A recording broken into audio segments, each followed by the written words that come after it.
অর্ধ উলঙ্গ অবস্থায় রাস্তায় পড়ে আছে একটি মেয়ে। সারা শরীরে অসংখ্য কামড় আর আঁচড়ের দাগ। কোমরের নিচ থেকে পুরোটা রক্তে মাখা। রক্তে ভেসে যাচ্ছে চারপাশ। রাত প্রায় 12টার কাছাকাছি। সাধারণত এই সময় গাড়ি খুব কম পাওয়া যায়। সোডিয়ামের আলোয় একা একা হেঁটে আসছি। রাতে হাঁটতে আমার বেশ ভালোই লাগে, বিশেষ করে আমার অফিস আর বাসার মধ্যস্থলে ব্রিজের পার নামক একটা জায়গা আছে। জায়গাটা বেশ সুন্দর। দিনের বেলায় যতটা কোলাহল থাকে, রাতে তার চেয়েও নিস্তব্ধ নীরব হয়ে যায়। ব্রিজের পাড়ে আসতেই লক্ষ্য করলাম রাস্তার সাইডে কিছু একটা পড়ে আছে। আচমকাই দেখে একটু ভয় পেলাম। সাহস করে সামনে এগিয়ে গিয়ে দেখি মেয়েটা এই অবস্থায় পড়ে আছে। বুঝতেই পারলাম মেয়েটা কিছু মানুষরূপী হিংস্র জানোয়ারের শিকার হয়েছে। ছিঁড়ে খুঁড়ে খেয়ে অবশিষ্ট খোলসটা রাস্তায় ফেলে গেছে। এ আর নতুন কিছু নয়। প্রায় দিনই দেখি এখানে ওখানে কত মেয়ে ধর্ষিতা হচ্ছে। পত্রিকা কিংবা হেডলাইনে বড় বড় অক্ষরে লেখা থাকে। কল্পনাও করিনি কোনোদিন স্বচক্ষে দেখতে হবে।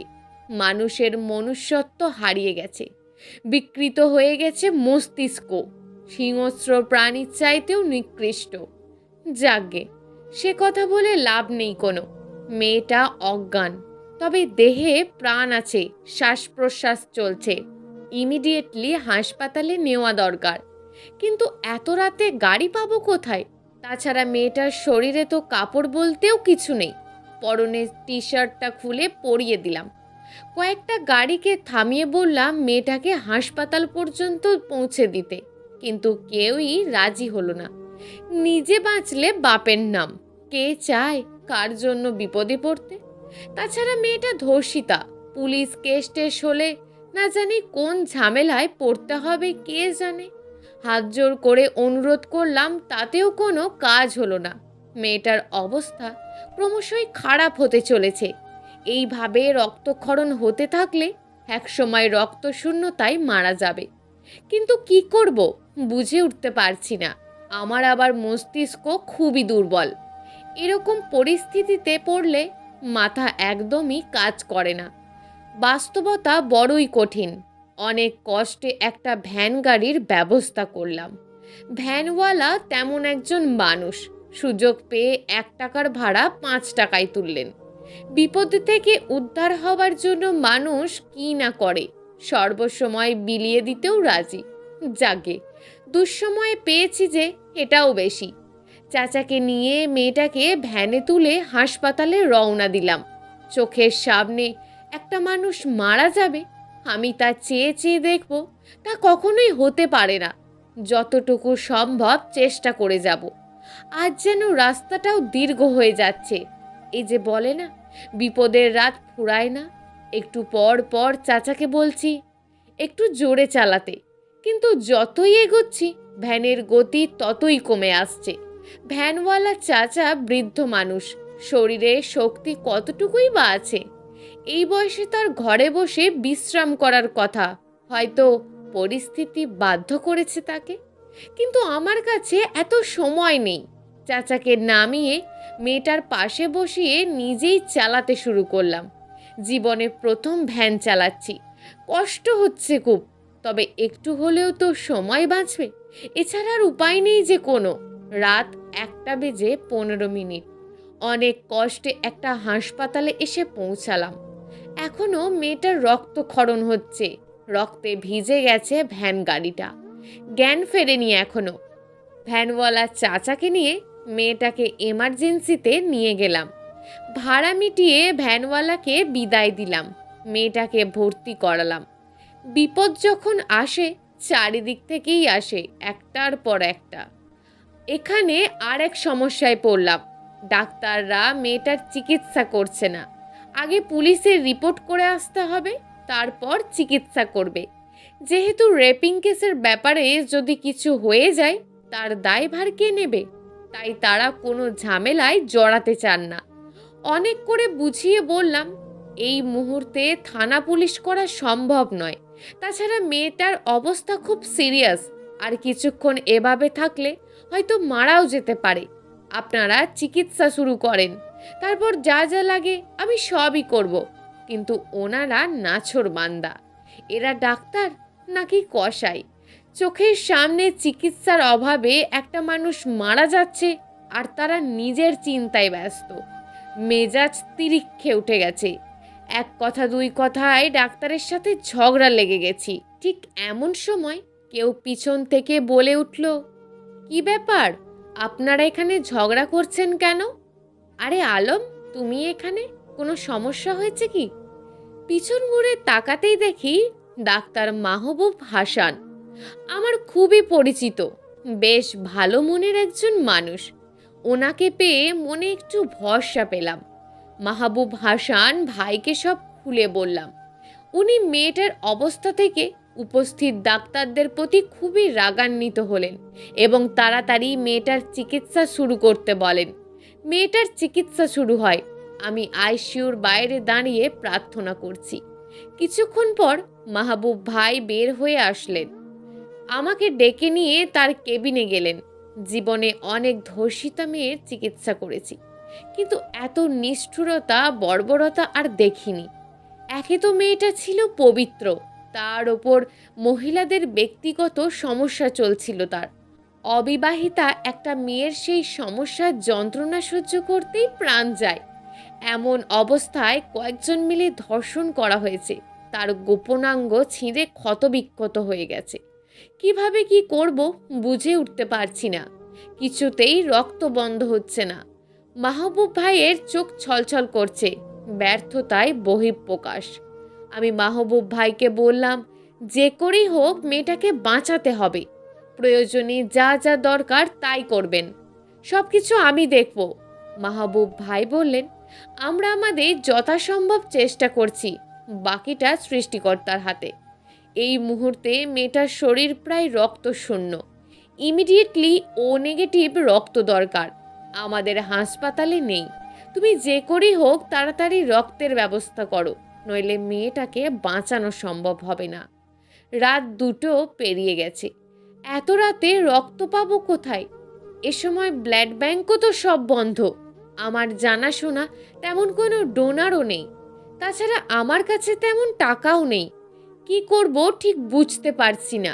কঠিন ঝামেলায় জড়িয়ে ফেলেছি নিজেকে। তবে উপায় একটা আছে। আমার রক্তের গ্রুপ ও নেগেটিভ।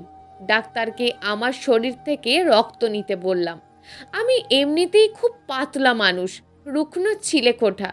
আমার থেকে রক্ত নিতে রাজি হচ্ছিল না, কিন্তু এছাড়া কোনো উপায় নেই। যে করি হোক মেয়েটাকে বাঁচাতে হবে, না হলে যে সব ব্যর্থ হবে। মেয়েটা কে? কি তার পরিচয়? আর কারাই বা তার এমন অবস্থা করেছে? সব কিছুই যে অজেনা থেকে যাবে। রক্ত দিয়ে বের হলাম, খুব ক্লান্ত লাগছে। পেটের মধ্যে তৃতীয় বিশ্বযুদ্ধ শুরু হয়ে গেছে। সেই দুপুরে খেয়েছিলাম, এখন রাত 2:30 বাজে। ক্ষুধার ঠেলায় দুচোখ অন্ধকার হয়ে এসেছে। পকেট খুঁজে 60 টাকা বেরুলো। এতে আর কি খাবো? হাসপাতাল ক্যান্টিনে আসলাম। 1 কাপ চায়ের সাথে একটা পাউরুটি ভিজিয়ে খেয়ে নিলাম। পুরনো অভ্যেস, বাঁচার কি নিদারুণ প্রয়াস। সিগারেটটা ধরিয়ে একের পর এক সূক্ষ্ম টান দিয়ে যাচ্ছি। সারা দুনিয়ার চিন্তা তখন আমার মাথায়। ভালো লাগছে না কিছু। তাড়াতাড়ি চলে আসলাম। আইসিইউর সামনে এসে দেখি মাহবুব ভাই বের হচ্ছেন। ওনাকে জিজ্ঞেস করলাম, মেয়েটার এখন কেমন অবস্থা? উনি বললেন, রক্তক্ষরণ বন্ধ হয়েছে। শরীরের ক্ষতস্থানগুলো ড্রেসিং করে ব্যান্ডেজ করে দেয়া হয়েছে। মেয়েটা বাঁচবে তো? উনি একটা দীর্ঘশ্বাস ছেড়ে বললেন, এখনো মেয়েটা অজ্ঞান। জ্ঞান না ফেরা পর্যন্ত কিছু বলা যাচ্ছে না। ভরসা রাখুন, সব ঠিক হয়ে যাবে। জানি না আমার এমন লাগছে কেন। অজানা অচেনা একটা মেয়ের জন্য কেন এত কষ্ট হচ্ছে? হয়তো মানবতার খাতিরে। আমার শরীর মেয়েটার রক্তে মাখা। পকেট থেকে মোবাইলটা বের করে নয়নকে কল দিলাম। 3বার রিং হবার পরই রিসিভ করলো। বিরক্তি স্বরে বলল, কি রে, ভোরবেলায় ফোন দিচ্ছিস কেন? কোনো সমস্যা হয়েছে নাকি?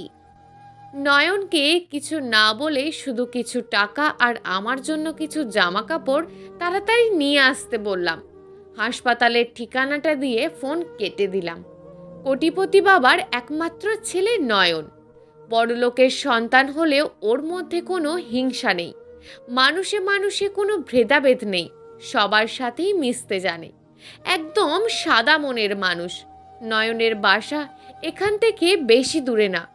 একটু পরে বাইক নিয়ে এসে হাজির। এসে আমাকে দেখেই হুলুস তুলুস কাণ্ড বাঁধিয়ে দিয়েছে। কি হয়েছে আমার? এই অবস্থা কি করে হলো? নয়ন বেশ রাগী টাইপের। বিশেষ করে আমার যদি কোনো সমস্যা হয় আর তা যদি ওকে সাথে সাথেই না জানাই, তাহলে আমার ওপর সুনামি বয়ে যায়। যতক্ষণ আমার সামনে ও আছে, একটা ফুলের টোকাও দিতে পারবে না কেউ। এতটাই ভালোবাসে আমাকে। আমি মনে হয় ওর প্রাণ। কপাল গুনে ওর মতন বন্ধু পেয়েছি। নয়নকে শান্ত করে আমার আর মেয়েটার কথা সব খুলে বললাম। তবুও তার এক কথা, এত বড় একটা ঘটনা ঘটে গেল, আগে জানায়নি কেন তাকে। নয়নকে আইসিইউর সামনে নিয়ে আসলাম। মেয়েটাকে দেখে নয়নের অবস্থা খারাপ, চোখে পানি ছলছল করছে। বেশি আবেগীও বটে। নয়নের কাছ থেকে কাপড়গুলো নিয়ে চেঞ্জ করে আসলাম। ভোরের আঁধার কেটে সূর্যের কিরণ ছড়িয়ে পড়েছে চারিদিকে। নয়নকে নিয়ে একটু বাহিরে আসলাম চা সিগারেট খেতে। হঠাৎই নয়ন বলে উঠল, আলম, তুই মানুষ নাকি মহামানব রে? তোর জায়গায় অন্য কেউ হলে মেয়েটা ওখানে পড়েই মারা যেত। আমি একটু রাগী স্বরে বললাম, দেখ নয়ন, মানুষ মানুষের জন্য, মানুষের বিপদে মানুষ এগিয়ে আসবে, এটাই স্বাভাবিক। তাছাড়া এটা আমার কর্তব্য, আমি সেটুকুই পালন করেছি মাত্র। অবাক চেয়ে নয়ন বলে, তাই বলে তোর মতন কেউ নিজের রক্ত দিয়ে একটা ধর্ষিতাকে বাঁচাতে যেত না। আসলেই তুই একটা মহামানব। নয়ন একটু এরকমই, সব সময় আমাকে বড় করার চেষ্টায় মেতে থাকবে। অনেক হয়েছে, এবার চল। আইসিইউর সামনে অনেক মানুষের ভিড়। এই যুগে তামাশা দেখার মানুষের অভাব নেই। মানুষের দুঃখ কষ্ট দেখে আনন্দ পায়, পৈশাচিক হাসি হাসে। মিডিয়া থেকে কয়েকজন সাংবাদিক এসেছে, সঙ্গে দুজন পুলিশ। মেয়েটার সম্পর্কে জিজ্ঞেস করলো, কেমন করে কি হলো। যা যা ঘটেছে সবই খুলে বলেছি। একটু পর সবাই চলে গেছে, তবে কয়েকজন লোক দাঁড়িয়ে তামাশা দেখছিল। এক প্রকার জোর করেই তাড়িয়ে দিয়েছি। বিপদের সময় কাউকে পাশে পাওয়া যায় না, তারপর তামাশা দেখতে দৌড়ে আসে। নয়ন চলে গেছে। হোটেল থেকে পরোটা আর ভাজি দিয়ে নাস্তাটা ছেড়ে নিলাম। অফিস যাওয়া আজ আর হবে না। বেলা প্রায় 12টার কাছাকাছি। মেয়েটার পাশে বসে আছি, জ্ঞান ফেরেনি এখনো। আচমকাই চিৎকার করে বলে ওঠে, ছেড়ে দেন আমাকে, আমার সর্বনাশ করবেন না, আমি আর পারছি না, আমাকে বাঁচতে দিন। বিড়বিড় করে অনেক অস্পষ্ট কথাগুলো বলেই আবার অজ্ঞান হয়ে যায় মেয়েটি। তাড়াতাড়ি ডাক্তারকে ডেকে নিয়ে আসি। কেন এমনটা হলো? ডাক্তার বললেন, এই ধরনের পেশেন্টরা যতটা শারীরিকভাবে আঘাত পায়, তার চেয়ে বেশি মানসিক আঘাত পায়। এমনও দেখা যায় শারীরিকভাবে সুস্থ হয়ে গেলেও মানসিক প্রভাবটা কাটিয়ে উঠতে অনেকটা সময় লেগে যায়। মেয়েদের স্মৃতিশক্তি খুব প্রখর, সহজে ভুলতে পারে না কোনো কিছু। এই রাতটার কথা মনে হলে খুব কষ্ট পাবে। গভীর রাতে ঘুম থেকে জেগে পাগলামিও করতে পারে। তবে ভালো যে মেয়েটার জ্ঞান ফিরে এসেছে। ডাক্তারের কথা শুনে আমি স্তব্ধ হয়ে গেছি। মাত্র কিছু সময়ের আনন্দ, কারোর জীবনের কান্না। মানুষ বড় আজব প্রাণী, কষ্ট দিয়ে মজা লোটে। কি অদ্ভুত, তাই না? একটা ইঞ্জেকশন দিয়ে ডাক্তার চলে গেলেন। মার্কেটে গিয়ে মেয়েটার জন্য কিছু কাপড় নিয়ে আসলাম। হাসপাতালের কোনো আয়াকে দিয়ে চেঞ্জ করিয়ে নেব। সন্ধ্যায় মেয়েটির জ্ঞান ফিরে আসে। এবারে একদম নিশ্চুপ, কোনো কথা নেই, শুধু চোখ খুলে তাকিয়েছে। পাশে গিয়ে বললাম, ভয় নেই কোনো, আপনি এখন হাসপাতালে আছেন, এখানে কেউ কিছু করতে পারবে না আপনাকে। মেয়েটি আমার দিকে অবাক দৃষ্টিতে তাকিয়ে রয়েছে, হয়তো কিছু একটা বলতে চেয়েও পারছে না। ডাক্তারকে ডেকে আনলাম। উনি বললেন, শরীর খুবই দুর্বল, তাই হয়তো কথা বলতে পারছে না। স্লাইন দিয়ে চলে গেলেন। একটু পর নয়ন আসলো তার বাবা মাকে সঙ্গে নিয়ে। নয়নের বোন নুসরাতও এসেছে। মেয়েটাকে দেখে তারাও দুঃখ প্রকাশ করলো। ওনাদের সালাম দিয়ে ভালো মন্দ জিজ্ঞেস করলাম। মেয়েটাকে বাঁচিয়েছি বলে সবাই আমার উপর অনেক খুশি হয়েছে। তবে নুসরাত মনে হয় খুশি হতে পারেনি। চেহারায় বিষণ্ণতার ছাপ। নুসরাত মনে হয় আমাকে ভালোবাসে, মুখে বলেনি কোনোদিন, তবে আমার ধারণা সে আমাকে ভালোবাসে। জানি না ওর প্রতি আমার এমন খারাপ ধারণা কেন তৈরি হলো, তবে এর যথেষ্ট কারণও আছে। সেই প্রথম থেকে আমার দিকে অবাক দৃষ্টিতে চেয়ে থাকতো। বাসায় গেলে লুকিয়ে লুকিয়ে দেখতো আর মিটিমিটি হাসতো। হয়তো ভালোবাসা, নয়তো সবার মতন ভালো লাগা মাত্র। রাত তখন 10:15। বাহির থেকে খাওয়ার কাজটা সেরে আসলাম। বাসায় যাওয়া হবে না, মেয়েটার পাশে থাকতে হবে। নার্সরা থাকলেও তারা এতটা গুরুত্ব দেবে না। ছাদের এক কোনায় দাঁড়িয়ে ভাবছি আনমনে, মানুষ বড় অদ্ভুত প্রাণী, তাই না? কেউ বা কষ্ট দিয়ে মজা লোটে, আবার কেউ বা অন্যের জন্য কষ্ট করে। রহস্যময় পৃথিবী, তার চেয়ে বড় রহস্যময় মানুষের মন। 2 দিন হলো মেয়েটা হাসপাতালে ভর্তি। ইতিমধ্যে এই খবরটা সারা বাংলাতে ছড়িয়ে পড়েছে। অথচ মেয়েটার পরিবার পরিজন, আত্মীয় স্বজন বা পরিচয় জেনে এমন কাউকেই পাওয়া গেল না। হয়তো দুটো কারণে। এক হলো মেয়েটির পৃথিবীতে আপন বলতে কেউ নেই।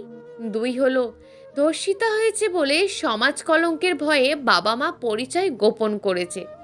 যাকগে, মেয়েটা সুস্থ হলেই জানা যাবে। বেডে আনা হয়েছে। একটা চেয়ার নিয়ে মেয়েটির পাশে এসে বসলাম।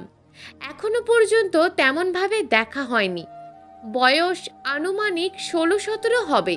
গায়ের রং শ্যামলা, তবে বেশ মায়াবী চেহারা। গোল গোল চোখ দুটি, লম্বা ঘন কালো চুল। আহামরি সুন্দরী না হলেও মায়াবতী বটে। ভোর হয়ে গেছে।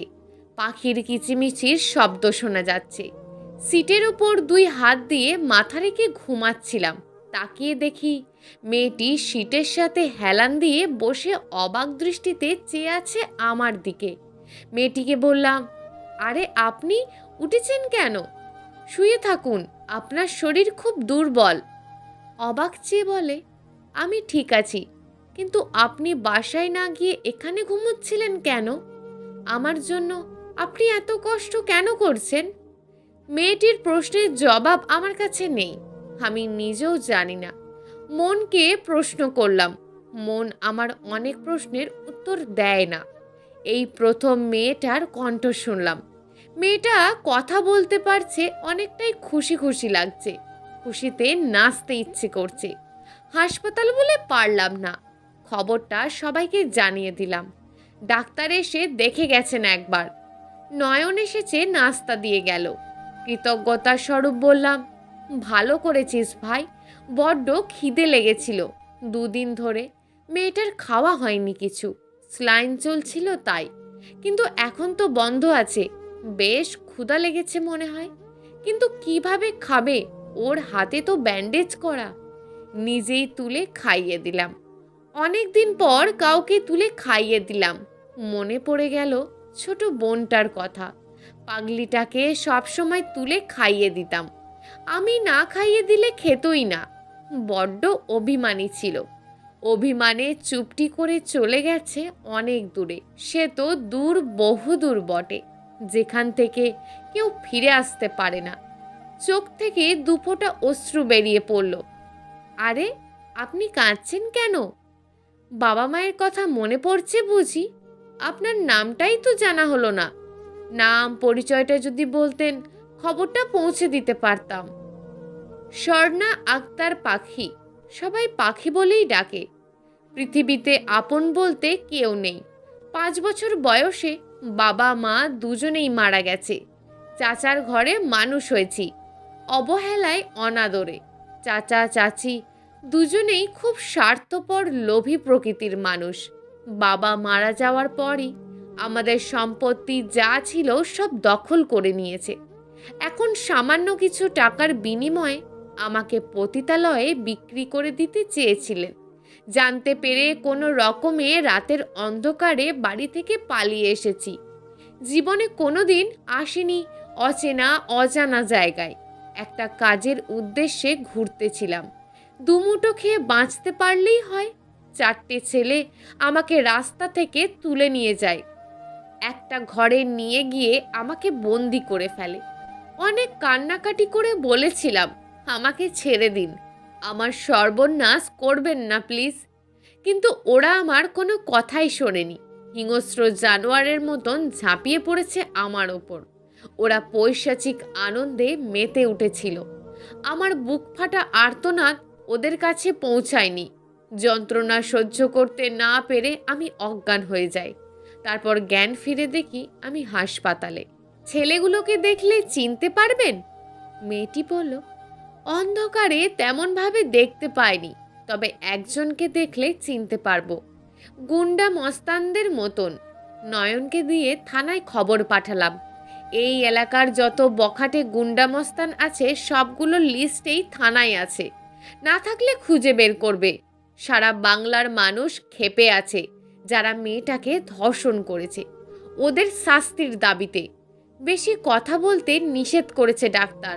ওষুধ খাইয়ে একটু বাহিরে আসলাম নয়নকে নিয়ে, চা সিগারেট খেতে। পাখি এখন অনেকটাই সুস্থ। পুরোপুরি সুস্থ হতে আরও কিছুদিন সময় লাগবে। হাসপাতাল থেকে ছুটি দিয়ে দেবে আজ। কিছু ওষুধ লিখে দিয়েছেন, এগুলো নিয়মিত খাওয়াতে আর রেস্টে থাকতে বলেছেন। বেশ চিন্তায় পড়ে গেলাম। এই অবস্থায় মেয়েটি এখন কোথায় যাবে? জিজ্ঞেস করলাম, এখানে কি আপনার পরিচিত কেউ আছে যার কাছে এসেছিলেন বা যেতে চাইছিলেন? মেয়েটি চুপ করে রইল। তার নীরবতা আমাকে বুঝিয়ে দিয়েছে। যাবেন আমার সাথে? অসহায় দৃষ্টিতে তাকিয়ে বলেন, আপনি আমার জন্য অনেক করেছেন। আমার জীবন বাঁচিয়েছেন, চিকিৎসা করে সুস্থ করে তুলেছেন। কিন্তু এটা সম্ভব নয়। আমি একটা ধর্ষিতা মেয়ে। আমাকে আশ্রয় দিলে আপনার পরিবার কি মেনে নেবে? তাছাড়া সমাজ আপনাকে কি বলবে? আশ্চর্যের কিছু নেই, আমাদের সমাজে এটাই হচ্ছে এখন। স্বর্ণাকে বললাম, এইভাবে বলবে না কখনো। নিজেকে তুচ্ছ মনে করবেন না।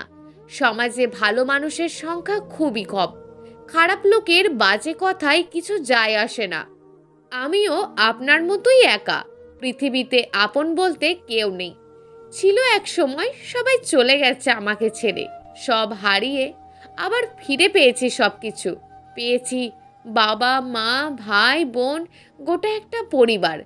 এই যে নয়নকে দেখছেন, এরাই আমার সব কিছু। আপনার যতদিন ইচ্ছা আমার এখানে থাকতে পারেন, কোনো সমস্যা নেই। কি, যাবেন তো? মাথা নাড়িয়ে হ্যাঁ সূচক জবাব দিল। নয়নকে নিয়ে হাসপাতালের সব কাজ শেষ করলাম। আমি তো শুধু নাম মাত্র। মেয়েটার পুরো চিকিৎসার খরচা বহন করে নয়ন। ওদের মতন আরও কিছু মানুষ যদি পৃথিবীতে থাকতো, তাহলে হয়তো পৃথিবীটা আরও সুন্দর হতো। মেয়েটিকে নিয়ে বাসায় চলে আসলাম। নয়ন তাদের গাড়ি দিয়ে পৌঁছে দিয়ে গেছে, তাই তেমন একটা সমস্যা হয়নি। 4 দিন পর বাসায় আসলাম। ঘর তো নয়, জঙ্গলে পরিণত হয়েছে। এমনিতেই আমি বেশ অগোছালো মানুষ। খেয়ে দিয়ে কোনো রকমে পড়ে থাকি। ভাড়ায় থাকি, তাই একটা রুম নিয়েছি মাত্র। চাকরি করি নয়নের বাবার অফিসে। অবশ্য ওনারা বলেছিলেন তাদের সাথে থাকতে, কিন্তু আমি যাইনি। পাখিকে বিছানায় বসিয়ে রুমটা একটু পরিষ্কার করে নিলাম। ফ্রেশ হয়ে এসে দেখি জানালার ধারে বসে বাহিরে তাকিয়ে আছে আনমনে। পাশে গিয়ে বসে বললাম, এই যে ম্যাডাম, এভাবে মন খারাপ করে বসে থাকলে চলবে? যা হবার তা হয়ে গেছে। সব ভুলে নতুন করে জীবন শুরু করতে হবে। প্রতিষ্ঠিত হয়ে দেখিয়ে দিতে হবে সমাজকে আমরাও পারি। আমার দিকে ঘুরে তাকালো, মাথা নাড়িয়ে হ্যাঁ সূচক জবাব দিল। আমি বললাম, মনে রাখবেন, আমি আপনার পাশে আছি সব সময়। যান, এবার ফ্রেশ হয়ে আসুন। বাসা থেকে বের হতে যাব এমন সময় নুসরাতের কল আসে। নুসরাত আমাকে ভালোবাসে, বিয়ে করতে চায় আমায়। কিন্তু সমস্যা হচ্ছে, পাখিকে কেন বাসায় এনে তুলেছি? জীবন বাঁচিয়েছি, চিকিৎসা করিয়েছি, ভালো কথা। তাই বলে বাসায় এনে এক ঘরে থাকতে হবে? কিছুতেই মানতে পারছে না। অনেক রাগারাগি করছে আমার সাথে। আমি কিচ্ছু বলিনি। হাতের 5টা আঙুল সমান হয় না কখনো, তেমনি সব মানুষও নয়। নুসরাত আমাকে ভালোবাসলেও আমি ওকে ভালোবাসি না, এসব কল্পনাও করিনি কখনো। সব সময় ওকে ছোট বোনের মতন দেখেছি। আর এখনো মার্কেটে এসে পাখির জন্য কিছু কাপড় কিনলাম। আমার এখানে থাকবে যখন, সব তো আমাকেই দেখতে হবে, তাই না? ফার্মেসিতে গিয়ে ওষুধগুলো কিনে নিলাম। তারপর হোটেল থেকে রাতের খাবার নিয়ে বাসায় চলে আসলাম। আমি খেতাম মেসে, এখন তো আর মেসে খাওয়া যাবে না, ঘরে রান্না বান্নার ব্যবস্থা করতে হবে। বাসায় এসে স্বর্ণাকে কাপড়গুলো দিয়ে বললাম, দেখেন তো পছন্দ হয়েছে কিনা। জীবনে প্রথম কিনলাম, পছন্দ না হলেও খারাপ বলবেন না কিন্তু, মনে কষ্ট পাবো। স্বর্ণা আমার দিকে তাকিয়ে মুচকি হাসি দিয়ে বললেন, না না, অনেক সুন্দর হয়েছে, আমার বেশ পছন্দ হয়েছে। এই প্রথম মেয়েটার মুখে হাসি দেখলাম, কত সুন্দর হাসি। একটা কথা বলবো? স্বর্ণা মাথা নাড়িয়ে হ্যাঁ সূচক জবাব দিল। হাসলে আপনাকে খুব সুন্দর লাগে, সব সময় এইভাবেই হাসি খুশি থাকবেন। আবারও মাথা নাড়িয়ে হ্যাঁ সূচক জবাব দিল। রাতে খাওয়া দাওয়া শেষ করে ওষুধ খাইয়ে বিছানায় ঘুম পাড়িয়ে দিলাম। আমি একটা চাদর নিয়ে মেঝেতে শুয়ে পড়লাম। এক রুমে দুজন থাকতে হলে এছাড়া আর কোনো পথ নেই। মধ্যরাতে হঠাৎ করে ঘুম থেকে চিৎকার করে ওঠে, সেদিনের মতন পাগলামি শুধু। বুঝতে পারছি কোনো দুঃস্বপ্ন দেখেছে। কাছে গিয়ে হাতটা ধরে বললাম, ভয় পাবেন না, শান্ত হন, আমি আছি আপনার পাশে। আচমকায় আমাকে জড়িয়ে ধরে খুব শক্ত করে। জীবনে প্রথম কোনো নারীর স্পর্শ পেলাম। অদ্ভুত এক ভালো লাগা, অন্যরকম অনুভূতি। কোনো রকম বুঝিয়ে ঘুম পাড়িয়ে দিলাম। 2 দিন পর স্বর্ণাকে নিয়ে হাসপাতালে গেলাম। ডাক্তার বলেছিল আসতে, এখন পুরোপুরি সুস্থ আছে। তারপর থানায় গেলাম। নয়ন আগে থেকেই সব কিছু ঠিক করে রেখেছে। এই এলাকার যত ক্যাডারি সন্ত্রাসী বকাটে ছেলে পেলে আছে সবার লিস্ট জোগাড় করে রেখেছে। স্বর্ণা বলেছিল একজনকে দেখলে সে চিনতে পারবে, আর একজনকে ধরতে পারলে বাকিগুলো এমনিতেই ধরা পড়বে। স্বর্ণা খুব ভালো করে দেখছে, অনেক দেখে শুনে একটা ছেলেকে চিহ্নিত করেছে। সাথে সাথে পুলিশ বের হয়ে গেছে খুঁজতে। স্বর্ণাকে নিয়ে তাদের বাড়ি যাচ্ছি, সাথে নয়নও আছে। ময়মনসিংহ শহর থেকে অনেক দূরে নির্জন এক গ্রাম। নদী পার হয়ে যেতে হয়, নৌকা দিয়ে যেতে আধ ঘন্টা লাগে। প্রথমে সেখানকার থানাতে গেলাম। স্বর্ণাকে দিয়ে তার চাচা চাচির বিরুদ্ধে মামলা করালাম। নারী নির্যাতন পাচারকারীর দালাল হিসাবে পুলিশ নিয়ে এসে গ্রেপ্তার করলাম। স্বর্ণাদের যা সম্পত্তি দখল করে নিয়েছিল সব ফিরিয়ে এনেছি, স্বর্ণার হাতে তুলে দিয়েছি। এই জন্য অবশ্য কিছুটা ঘাঁটাঘাঁটি খাটাখাটনি করতে হয়েছে। স্বর্ণার মুখে বিশ্বজয়ের হাসি। এই কয়দিনে অনেকটা পরিবর্তন এসেছে তার মাঝে। এখন আর গাম্ভীর্য হয়ে বসে থাকে না কখনো, সব সময় হাসি খুশি আর দুষ্টুমিতে মেতে থাকে।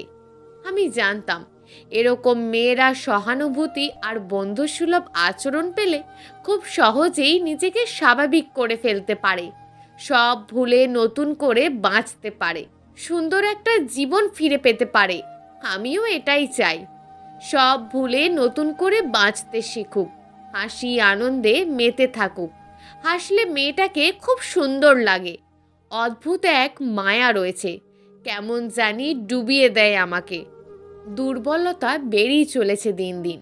আচ্ছা, আমি কি তাকে ভালোবেসে ফেলেছি? মনকে প্রশ্ন করি। মন আমার অনেক প্রশ্নের উত্তর দেয় না। নুসরাতের কারণে নয়নদের সাথে সম্পর্কটা কেমন হয়ে গেছে, কেমন জানি দূরত্ব তৈরি হয়ে গেল। আগের মতন এতটা কেয়ারফুল নয়, হয়তো কোনোভাবে কষ্ট দিয়ে ফেলেছি তাদের মনে। তবে নয়নের সাথে ঠিক আগের মতোই আছে, দুটো দেহে যেন একটাই প্রাণ। বন্ধুত্ব বুঝি এমনই হয়। সকালে নয়ন ফোন করেছিল, ছেলেটা নাকি ধরা পড়েছে আর বাকি 3জনেরও সন্ধান পাওয়া গেছে। বাংলায় একটা কথা আছে না, কান টানলে মাথা আসে, তেমনই এটাও। একটাকে ধরে পাছায় কটা দিলে বাকিগুলো এমনিতেই বেরিয়ে আসবে। অফিস থেকে বের হয়ে একটু মার্কেটে আসলাম। ভাবছি পাগলিটার জন্য একটা শাড়ি কিনবো। শাড়ি পরতে নাকি বেশ ভালো লাগে, নীল শাড়ি চুড়ি বেশ পছন্দ। কিনে নিলাম। জানি না কেন ওর জন্য আমি সব করতে পারি। বাসায় ফিরছি আর ভাবছি শাড়ি দেখে বেশ খুশি হবে, আবারও সেই মায়াভরা হাসিটা দেখতে পাবো।